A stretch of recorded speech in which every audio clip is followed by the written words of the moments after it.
Bonjour et bienvenue à la chaîne Reconnue Victime. Continuons notre formation sur les personnalités toxiques. La fois passée, nous avons évoqué les notions d'une relation saine et équilibrée, le love bombing, les relations toxiques et les personnalités toxiques. Nous poursuivons avec l'emprise du pervers narcissique, les flying monkeys ou les singes volants, le gaslighting et le future faking. Commençons. L'emprise, ce terme désigne le pouvoir ou le contrôle qu'une personne exerce sur une autre, souvent de manière subtile et manipulatrice. Dans les relations interpersonnelles, l'emprise se manifeste par des comportements coercitifs et des manipulations psychologiques et émotionnelles visant à dominer la victime.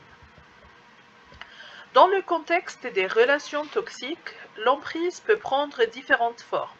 Manipulation, utilisation de tactiques pour contrôler et influencer les pensées et actions de l'autre personne.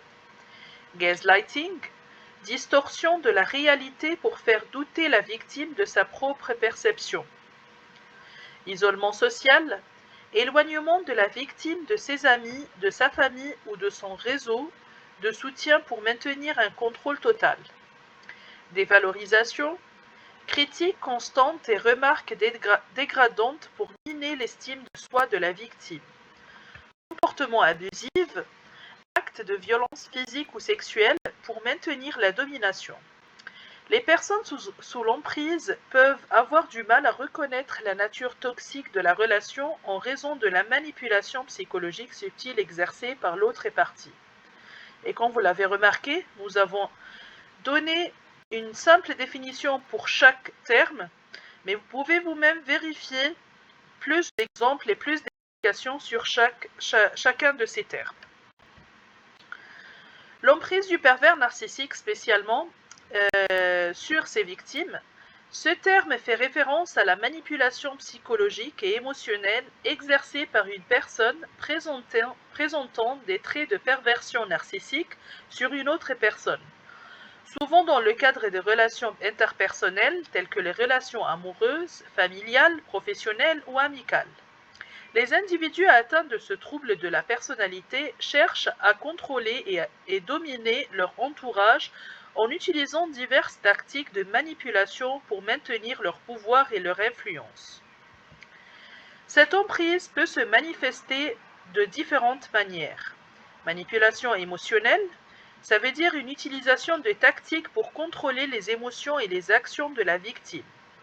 Dévalorisation constante, critique incessante et remarques dégradantes pour miner l'estime de soi de la victime. Création d'une dépendance affective, submerger la victime d'affection, puis la retirer brusquement pour créer une dépendance émotionnelle. Gaslighting, distorsion de la réalité pour faire douter la victime de sa propre perception. Isolement social, éloignement de la victime de ses amis, de sa famille ou de son réseau de soutien pour maintenir le contrôle total. Abus physique ou sexuel, dans certains cas, recours à la violence physique ou sexuelle pour renforcer la domination. Cette emprise peut se manifester de différentes manières, notamment par la manipulation émotionnelle, la dévalorisation constante de la victime, la création d'une dépendance affective, le gaslighting ou distorsion de la réalité pour faire douter la victime de sa propre perception, l'isolement social en éloignant la victime de son réseau de soutien, comme expliqué, et parfois même par les abus physiques ou sexuels. Les victimes peuvent avoir du mal à reconnaître la toxicité de la relation en raison de la manipulation subtile et progressive exercée par le pervers narcissique. Les flying monkeys, littéralement traduit en français par les singes volants, ce terme décrit les personnes qui agissent comme des alliés ou des agents de manipulation pour une personne toxique ou narcissique. Les pervers narcissiques et les personnes à l'origine des abus se présentent souvent comme des victimes, incitant ainsi d'autres personnes à se rallier à leur cause sous l'illusion de rétablir la justice. Ces flying monkeys peuvent chercher à se venger obtenir un profit tangible ou simplement se défouler et gagner de la sympathie. Ils sont capables de raconter des mensonges et d'accuser leurs victimes d'être les agresseurs. Ils recrutent des individus de leur entourage pour agir en leur nom, répandre des rumeurs, harceler ou intimider d'autres personnes ou même pour fournir des informations de leur cible. Les Flying Monkeys peuvent être des amis, des membres de la famille, des collègues ou d'autres personnes sous l'emprise de la personne manipulatrice. Ils peuvent agir consciemment ou inconsciemment sous l'influence ou la pression exercée sur eux par la personne toxique. Les comportements toxiques de ces Flying Monkeys résultent souvent d'un besoin viscéral de se défouler, d'une échappatoire à leur propre colère, médiocrité et frustration personnelle. La manipulation utilisée pour maintenir le pouvoir et le contrôle sur ses alliés les incite à agir sans réflexion personnelle ou critique, propageant des préjugés et agissant de manière irrationnelle. Cela les transforme en marionnettes soumises aux volontés du manipulateur, leur ôtant toute capacité de penser et de juger de manière autonome. Au niveau individuel, les Flying Monkeys propagent des informations non vérifiées ou agissent de manière hostile envers une personne après avoir entendu des accusations sans chercher à vérifier la véracité des faits. Ils ne sont pas toujours conscients de leur rôle dans la manipulation et peuvent même penser qu'ils agissent de manière juste. Ils peuvent sincèrement croire qu'ils aident à faire connaître la vérité ou à protéger les autres. Cependant, cette attitude cause bien souvent des dommages tangibles aux personnes visées et détourne l'attention des problèmes réels et urgents. Le gaslighting. Le gaslighting, c'est une forme insidieuse de manipulation psychologique qui vise à semer le doute et la confusion chez la victime quant à sa propre perception de la réalité. Cette technique tire son nom de la pièce du théâtre Gaslight ou Ange ou Démon et de ses adaptations cinématographiques où un mari manipulateur tente de faire croire à sa femme qu'elle devient folle en faisant varier intentionnellement l'intensité des lumières de leur maison. Dans une relation où le gaslighting est présent, le manipulateur utilise diverses tactiques pour invalider les pensées, les émotions et les expériences de la victime. Ces tactiques peuvent inclure le déni pur et simple. Le manipulateur nie catégoriquement les événements qui se sont produits ou les propos tenus, même s'il existe de preuves tangibles pour les étayer. La minimisation. Le manipulateur réduit l'importance des sentiments ou des expériences de la victime, les qualifiant d'exagération ou d'hystérie. La distorsion de la réalité.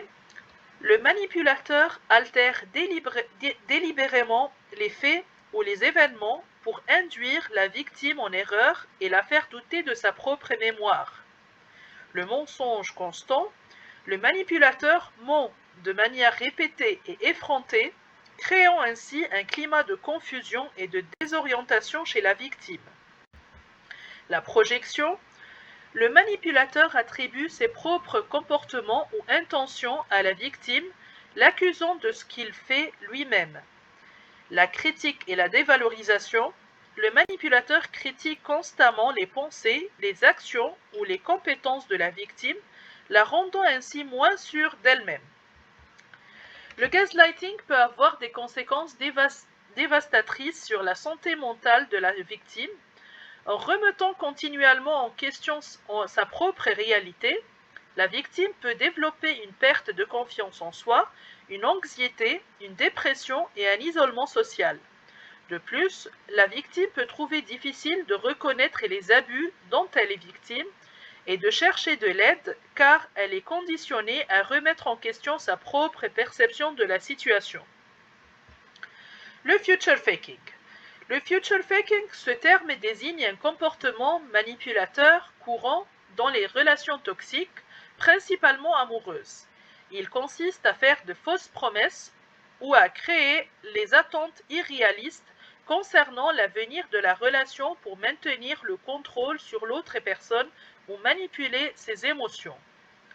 Dans ce contexte, le manipulateur peut faire des déclarations ou prendre des engagements importants dans l'avenir, comme promettre le mariage, une vie commune, la fondation d'une famille ou des projets de voyage ou de carrière ensemble.